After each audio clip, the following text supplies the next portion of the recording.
سعودی عرب میں Peoples youth organization کی جانب سے پیپلز پارٹی کے یوم تاسیس کی تقریب منعقد کی گئی اور کیک کاٹ کر جمہوریت کو مستحکم اور مضبوط بنانے کا اعادہ کیا گیا۔ ذکاء اللہ محسن کی رپورٹ۔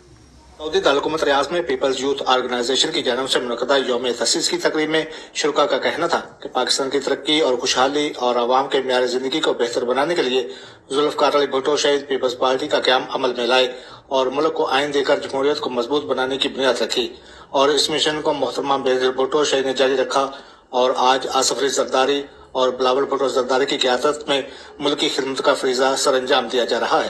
سمجھتا ہوں کہ پاکستان پیپلز پارٹی نے جمہوریت کے لیے اور عوام کی بقا کے لیے اور غریب لوگوں کے لیے، کسانوں کے لیے ایک مضبوط طریقے سے آواز اٹھائی۔